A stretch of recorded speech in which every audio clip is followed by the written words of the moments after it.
Hey,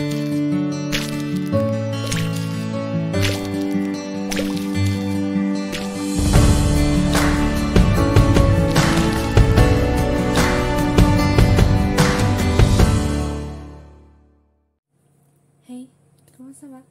Je vous retrouve dans une nouvelle vidéo et comme vous avez vu dans le titre de la vidéo, je vais vous parler de ma ville, Bordeaux. Voilà, donc bon, il y a des trucs où je suis contente et fière de ma ville, enfin de ma ville, de la ville qui est proche de chez moi et d'autres un peu moins comme vous allez voir. Mais comme ça, vous allez quand même du coup apprendre des choses sur la ville de Bordeaux. Ma meilleure amie, elle est très fière d'être bordelaise, voilà. Et bon, après, elle adore, c'est surtout Paris. La capitale de la France, on va dire que elle est parisienne de base. Mais bon, ça c'est un autre sujet. Donc on va commencer tout de suite par le sujet de la vidéo, qui est à dire Bordeaux. Donc ça va, il y a 4 pages. Donc Bordeaux est une commune française située dans le département de la Gironde en Nouvelle-Aquitaine, déjà pour commencer, donc dans le sud-ouest de la France. C'est la capitale de la province de Gaule-Aquitaine sous l'Empire romain pendant près de 200 ans, puis capitale du duché d'Aquitaine associée à la couronne d'Angleterre du XIIe au milieu du XIIe et au milieu du XVe siècle, puis de la province de Guyenne dans le royaume de France. Elle est aujourd'hui le chef-lieu et la préfecture de la région Nouvelle-Aquitaine, du département de la Gironde et le siège de Bordeaux Métropole. Ce Bordeaux, oui, il y a à Bordeaux, vous avez donc Bordeaux Métropole, vous avez Bordeaux Centre, vous avez Bordeaux Lac, vous avez voilà, plein de Bordeaux. Voilà, mais là c'est Bordeaux en général que j'ai parlé. Et on va dire surtout, surtout pour parler du centre de Bordeaux, voilà, avec le miroir d'eau et tout.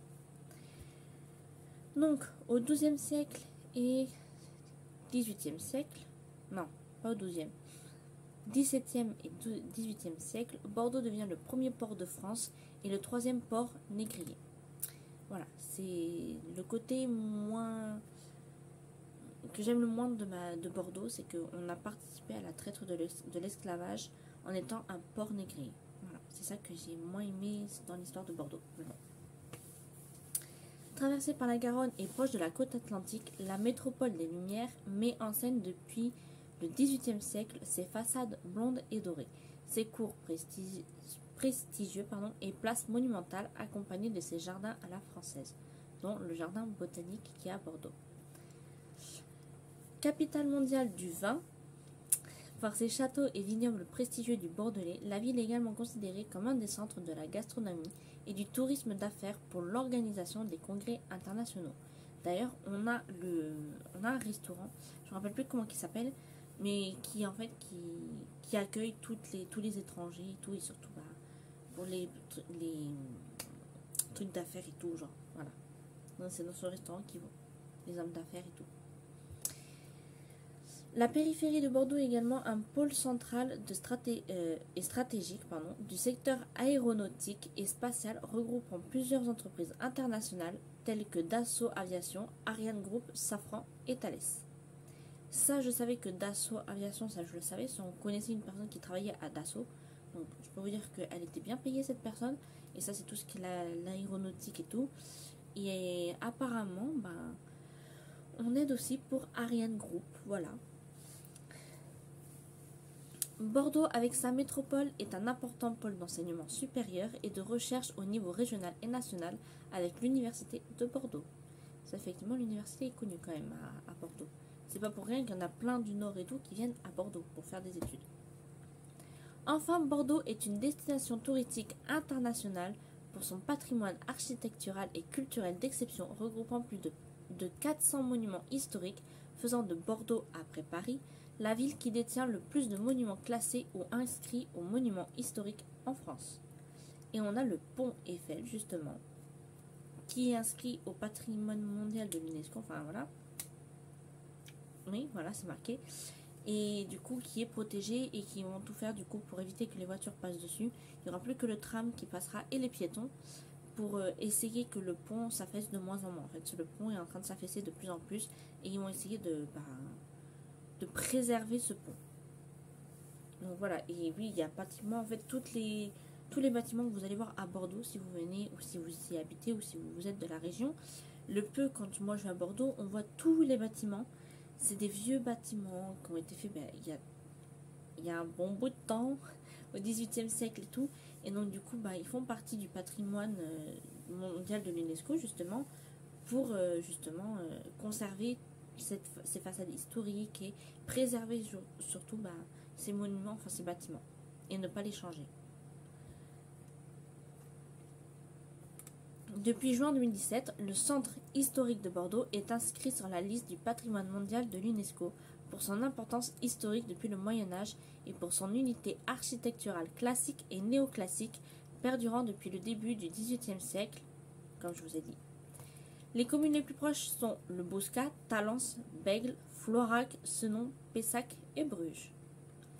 Bordeaux est distante de 50 km de la côte atlantique, donc Lacanau-Océan, avec les sites touristiques du bassin d'Arcachon comme la dune du Pilat ou le Cap Ferré, donc 65 km, ou Royan, 90 km. Le climat de la Gironde, de type océanique aquitain, se caractérise à Bordeaux par des hivers doux et des étés chauds. Les précipitations sont fréquentes et réparties tout au long de l'année, environ 111 jours pluvieux par an. On a quand même, oui. Franchement, on n'est pas à plaindre. Il y a une fois où on a eu le quai de Bordeaux qui a été, justement, le quai des Marques qui a été inondé. C'était en 2017. Donc vous allez voir, ça fait longtemps. Mais après, c'est vrai qu'on n'est pas à plaindre. On n'a pas non plus des hivers hyper froids, des étés hyper chauds. Voilà. Là, par contre, on a eu un été chaud. Mais nous, en fait, on n'est pas vraiment à Bordeaux. On est au-dessus de Bordeaux. Voilà. Donc c'est pour ça qu'on n'a pas tout à fait le même climat. Comme Lacanau, par exemple, océan. C'est vraiment totalement pas le même climat par rapport à Bordeaux. C'est éloigné quand même.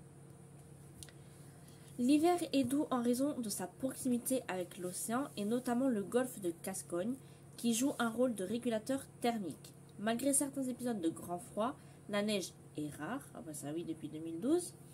Elle ne tombe pas plus de 2 fois pendant l'hiver et ne tient que brièvement au sol. Il se peut qu'il ne neige pas durant toute une année, voire plus. Comme je vous l'ai dit, depuis 2012, on n'a plus de neige. On a de la neige qui tombe, mais ça ne tient pas au sol, c'est des petits flocons, voilà. Les températures moyennes sont de 6,8 degrés en janvier et de 21,6 degrés en août, avec une moyenne annuelle de 14 degrés. Bordeaux connaît en moyenne 28,2 jours en été où les températures dépassent les 30 degrés.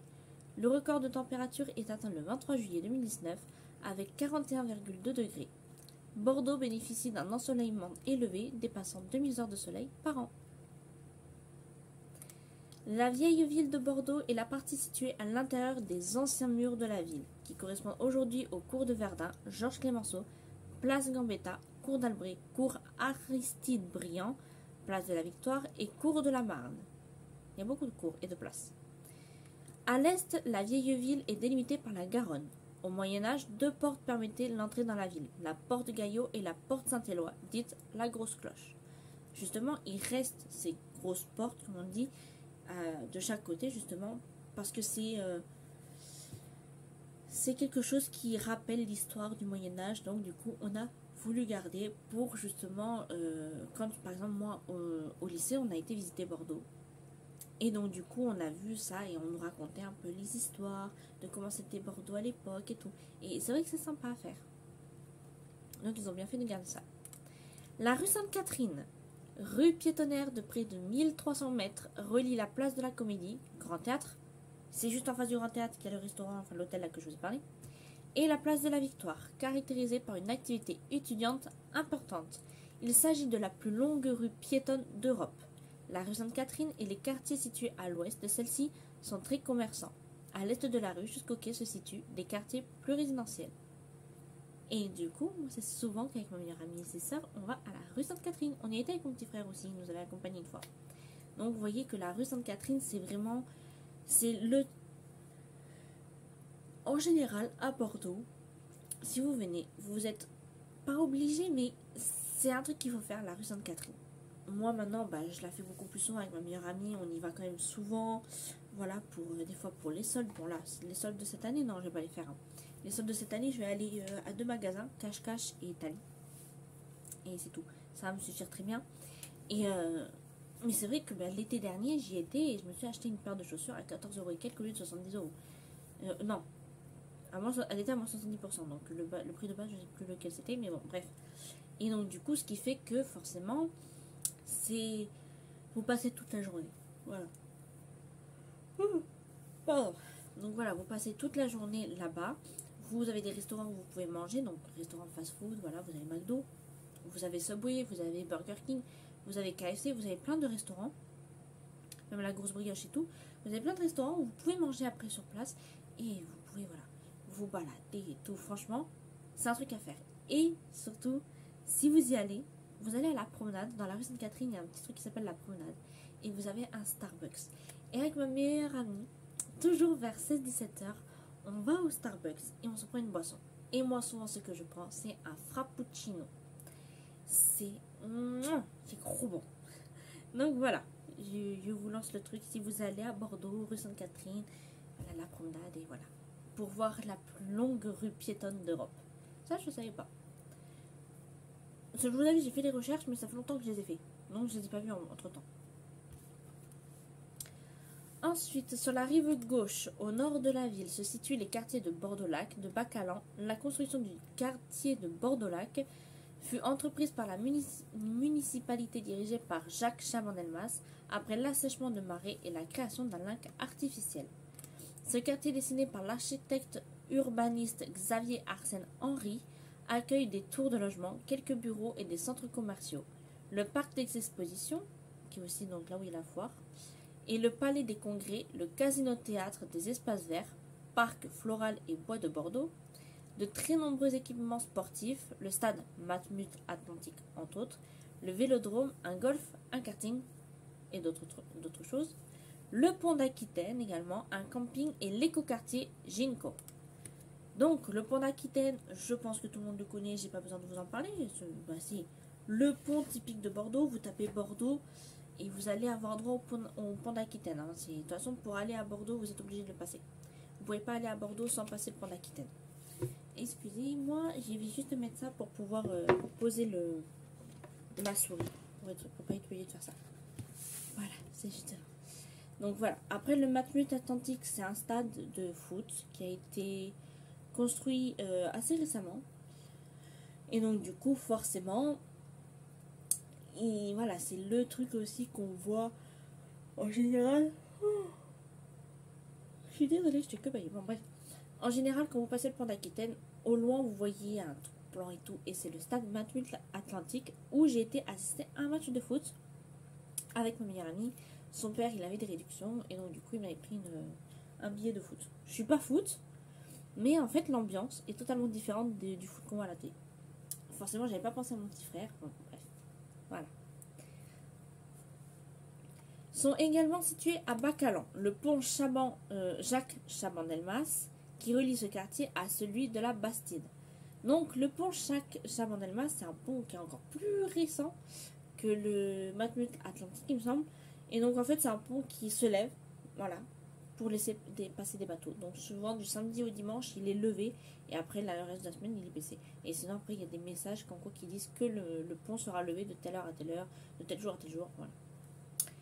Le quartier des Chartrons doit son nom au couvent des Chartreux, fondé en 1377 lors de la guerre de 100 ans, par des Chartreux du Périgord, venus se réfugier dans ce quartier marécageux. L'intendant Tourny relie les Chartrons à la ville par une promenade, l'actuelle cour Xavier Arnozan, et d'une grande allée, l'actuelle cour de Verdun, et a fait construire des demeures de style Louis XV et de style Louis XVI par les frères Laglotte, ainsi que le jardin public, que je vous en ai parlé. La rénovation actuelle des quais du quartier des Chartrons et l'arrivée du tramway B dans ce quartier ont entraîné une augmentation importante du prix de l'immobilier. Bordeaux, si vous voulez y habiter, c'est pas la peine, ça coûte trop cher. Voilà, c'est fou, hein. Bordeaux, maintenant, si vous voulez y habiter, c'est pas possible.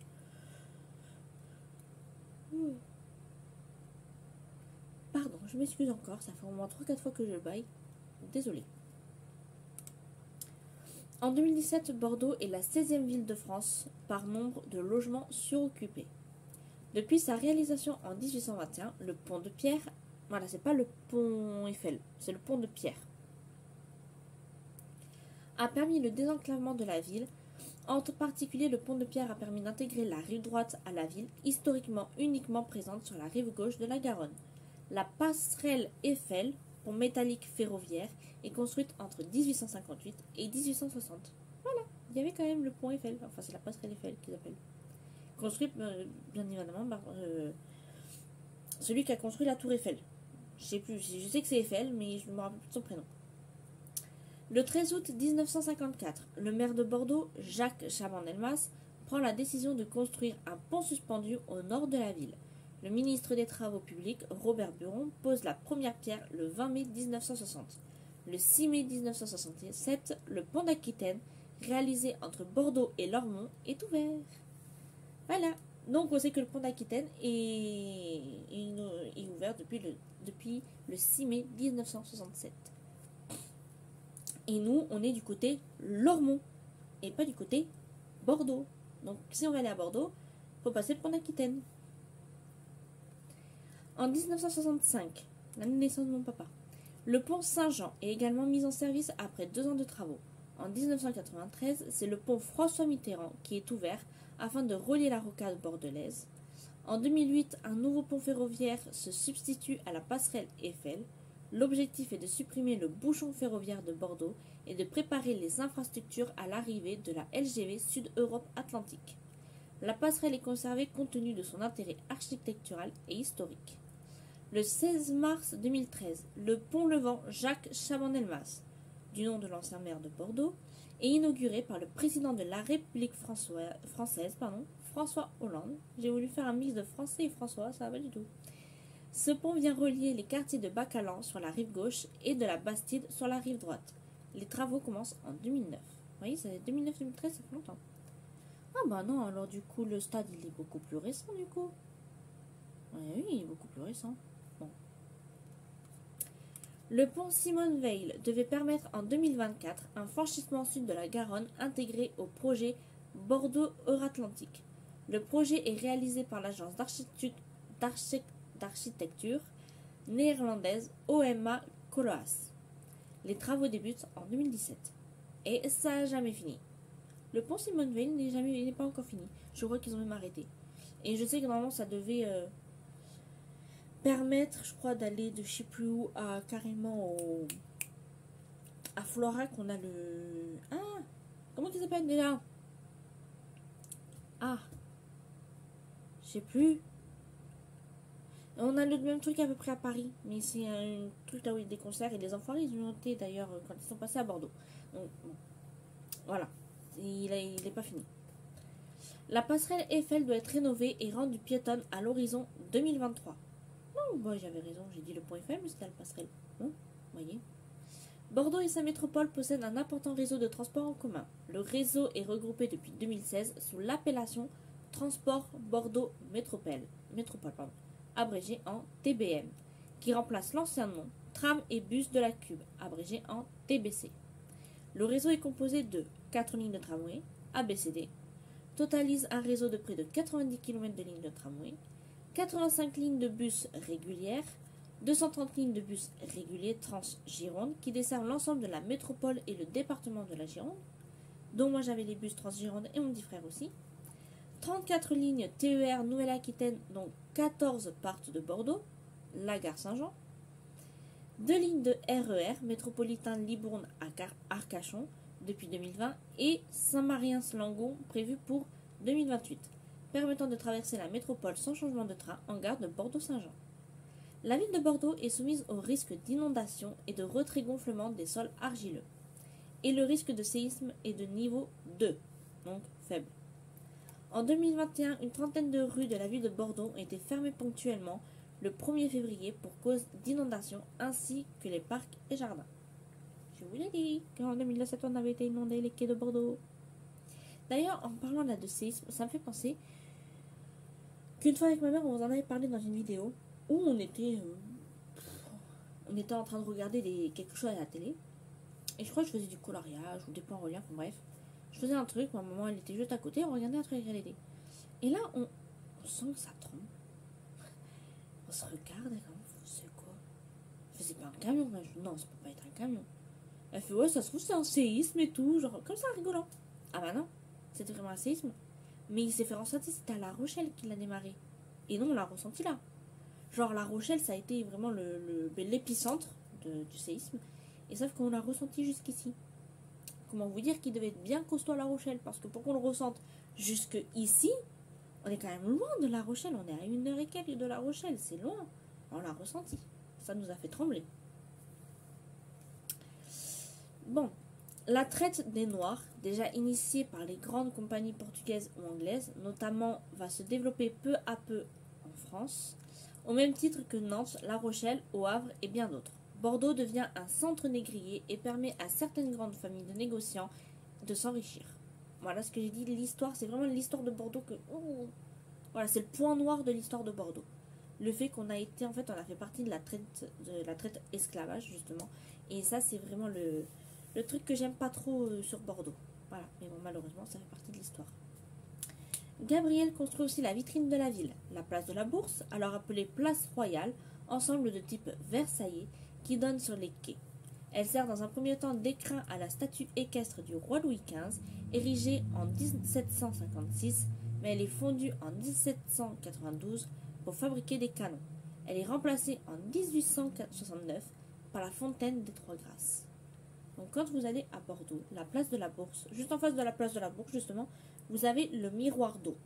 Voilà, et l'été il est très prisé pour surtout les enfants et tout qui aiment bien y aller parce que il y a des jets d'eau justement qui sortent et du coup ça fait un miroir d'eau, tout son nom. Et justement, à la place de la Bourse, au milieu vous avez cette fontaine des Trois Grâces. Je me rappelle plus de l'histoire que ça raconte. Voilà. Mais ça raconte une histoire, pourquoi ça s'appelle la fontaine des Trois Grâces. Enfin, bref. Ma meilleure amie, je sais qu'elle avait fait une vidéo comme ça quand elle s'est présentée. Il me semble qu'elle avait parlé justement de la fontaine des Trois Grâces. Donc là, après, il y a les élections des maires de Bordeaux. Donc du coup, août 1944 au 19 octobre 1947, ça a été Jean-Fernand Hauteguille. En même temps, j'étais pas née. Du 19 octobre 1947 au 19 juin 1995, ça a été Jacques Chaban-Delmas. Après du 19 juin 1995, j'ai du mal avec les dates. Jusqu'au 13 décembre 2004, ça a été Alain Juppé, qui a été un très très bon maire. Du 13 décembre 2004 au 8 octobre 2006, ça a été Hugues Martin. Ensuite, du 8 octobre 2006 au 7 mars 2019, ça a été Alain Juppé qui a été réélu maire. Et c'est pour ça que je dis que ça a été un très très bon maire. Il a fait plein de choses pour Bordeaux qui étaient bien. Du 7 mars 2019 au 3 juillet 2020, ça a été Nicolas Florian qui a remplacé Alain Juppé. Et du 3 juillet 2020, et qui est toujours en cours de mandat, c'est Pierre Urmic. Et à mon avis, ce maire-là ne va pas être réélu. Parce que pour Noël, il a fait un sapin en verre ou en plastique, là je ne me rappelle plus. Et en face de la cathédrale de Bordeaux. C'était moche. Genre la cathédrale de Bordeaux, ils auraient dû mettre un vrai sapin. Ok, il est écologique. Et alors, on s'en fout. Genre dans ce cas-là, tu mets rien du tout. Tu mets pas un sapin dégueulasse là en verre ou en plastique. Là c'était dégueulasse, ça ressemble à rien. Alors qu'un vrai sapin, c'est mieux. Surtout au niveau de la cathédrale. La cathédrale, surtout que la cathédrale de Bordeaux, elle est belle, elle est majestueuse. L'autre, il nous fout un sapin en verre ou en plastique là. Donc à mon avis, lui, il va pas être réélu à Bordeaux. En surcroît des 150 contrats de coopération signés depuis 50 ans avec différentes villes à l'international, Bordeaux est jumelé avec Ashdod en Israël depuis 1984, Bakou au Azerbaïdjan depuis 1979, Bamako au Mali depuis 1999. Oui, l'autre c'est 79, voilà. Bilbao en Espagne depuis 2000, Bristol au Royaume-Uni depuis 1947, Casablanca au Maroc depuis 1988, Cracovie en Pologne depuis 1993, Fukuoka au Japon depuis 1982, Lima au Pérou depuis 1956, Los Angeles aux États-Unis depuis 1964, Madrid en Espagne depuis 1984, Munich en Allemagne depuis 1964, Oran en Algérie depuis 2003, Ouagadougou, pardon si je l'ai mal dit, au Burkina Faso depuis 2005, Porto au Portugal depuis 1978, Québec au Canada depuis 2000. Donc oui, on est jumelé avec Québec. Désolée. Ramallah en Palestine depuis 2007, Riga en Lettonie depuis 2000, Saint-Pétersbourg en Russie depuis 92. Et quand j'ai vu ça, je me suis dit il faut que je le dise. On est jumelé depuis 98, c'est pour ça que je m'en souviens, avec une ville en Chine. Et je pense que vous voyez peut-être d'où je veux venir. On est jumelé avec la ville du Covid, Wuhan. Voilà, depuis 98, on est jumelé avec Wuhan. Et c'est pour ça que j'ai retenu ce 98. Voilà, donc ça fait 23 ans qu'on est jumelé avec Wuhan en Chine. Voilà. Ah, j'ai rien contre cette ville, hein, mais c'est juste que c'est la ville du Covid. C'est là où on a entendu parler du Covid, voilà, qui a commencé. Bordeaux compte de nombreuses spécialités. 537 538. Ah, attendez. Non, ça c'est autre chose. Mais on compte de nombreuses spécialités. Comme les bouchons, chocolat en forme de bouchon, les croquants bordelais, des tuiles soufflées aux noisettes, les sarments du Médoc, orange confit enrobé de chocolat et le cannelé bordelais.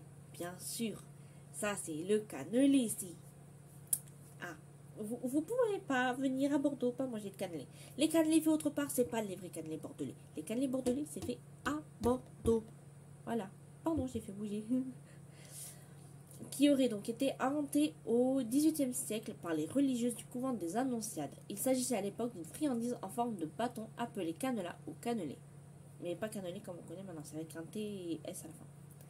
Les plats bordelais sont l'entrecôte à la bordelaise avec une sauce au vin, la lamproie à la bordelaise et le grenier médocain. La ville est également renommée pour le caviar de l'estuaire de la Gironde exploité depuis l'entre-deux-guerres seulement. L'esturgeon est un poisson qui a toujours été présent dans la Gironde et la moutarde de Bordeaux. Ah bon. Je savais pas qu'on avait une moutarde de Bordeaux. Bon. Certaines expressions demeurent encore aujourd'hui comme gavé, synonyme de beaucoup. Ça c'est vrai qu'on le dit souvent. Moi, j'ai gavé faim. Genre, souvent, je m'ai gavé. Hein. Sakai, pour dire il fait froid. Ça, on le dit souvent aussi. Et ça caille ici. Ou encore sadai, pour signifier ça m'embête. Ou c'est embêtant. Ou encore chocolatine, mot d'origine gasconne utilisé à Bordeaux comme dans une grande partie du sud-ouest pour désigner la viennoiserie appelée pain au chocolat dans la plus grande partie de la France. Eh oui! Ici, nous, c'est chocolatine et pas pain au chocolat. Au sud-ouest, c'est chocolatine. Voilà, il n'y a pas d'autres différents trucs de voilà. C'est comme ça. Comme dans le nord, vous dites, enfin, ceux qui sont du nord, bien sûr, vous dites crayon de bois, par exemple, pour parler du crayon papier. Nous, on dit crayon papier. Voilà. Bah, nous, on dit voilà. On est les seuls à dire chocolatine au sud-ouest et tout le monde dit pain au chocolat. Mais nous, non. Et bon, chocolatine n'est pas originaire de France, hein, c'est un autre nom. Ça vient d'un autre pays, je crois. Enfin voilà, c'est d'une autre langue. Et nous, on a inventé ça pour désigner les pains au chocolat. Et là, vous avez cette expression que je vous ai sortie. On dit beaucoup à Bordeaux, dans le sud-ouest, surtout à Bordeaux. Et que c'est vrai qu'on n'utilise pas beaucoup. Mais ça, les expressions, si vous voulez une vidéo sur des expressions, dites-le moi, ça peut être intéressant de voir les expressions qui sont dites ailleurs. Et ce qu'on dit nous ici, voilà, ça peut être intéressant. Ensuite, Lilia sola regunt lunam, ondas castra leonem, et la devise en latin qui se traduit par les lys règnent seuls sur la lune, les ondes, la forteresse et le lion. C'était la devise latine de Bordeaux. Elle est une lecture du blason de la ville et fait clairement allusion à la domination exclusive du roi de France sur la ville après l'époque anglaise qui dura près de 3 siècles. Cette conquête est inscrite sur le blason par l'ajout des armes de France, fleur de lys, au chef du blason de la ville. Voilà. Et du coup, on a fini avec l'histoire de Bordeaux. Donc j'espère que ça vous a permis d'apprendre des petites choses sur Bordeaux. À la fin, voilà, c'était les plats, les expressions, des petites comme ça sur Bordeaux qui sont sympas à savoir. Hein. Donc j'espère qu'en tout cas, cette petite vidéo vous aura appris des choses sur Bordeaux, vous aura donné envie de visiter Bordeaux, de goûter aux spécialités bordelaises, tel le cannelé qui se fait qu'à Bordeaux, ça j'insiste. Voilà, le cannelé, on ne mange pas ailleurs qu'à Bordeaux. Donc j'espère que ça vous a donné envie de, pourquoi pas, cet été, venir visiter Bordeaux, aller à la rue Sainte-Catherine, voilà, visiter le Miroir d'eau, la place de la Bourse. Surtout que sur la place de la Bourse, vous avez après un musée qui est sur les contrefaçons. Moi j'y étais avec mon lycée en première, il me semble, en première ou terminale. J'avais fait ce lycée, ce musée je veux dire. Il y a un autre musée aussi à Bordeaux que j'avais fait avec le lycée aussi, où justement il parlait aussi de la traître négrière, ou traite, oui, traite négrière. Ils en parlaient dedans ce musée. Et vous avez donc oui plein de choses. Après il y a aussi la foire des quinconces. Avec 2 fois par an, on a aussi donc du coup la foire au plaisir qui est à la foire des quinconces, avec des manèges et tout. Vous avez le parc des expositions où pareil, il y a certains moments, c'est pas tout le temps, mais vous avez voilà tout plein de stands et tout, et vous y passez mais voilà, la journée, tellement que c'est grand, mon père me l'a dit, il a déjà fait. Vous avez voilà, après vous avez Bordeaux-Lac, vous avez où il y a des grands magasins, enfin voilà, il y a de quoi s'occuper à Bordeaux. Voilà. Sur ce, je vous souhaite un bon dimanche et je vous dis à dimanche prochain pour une nouvelle vidéo. Ciao!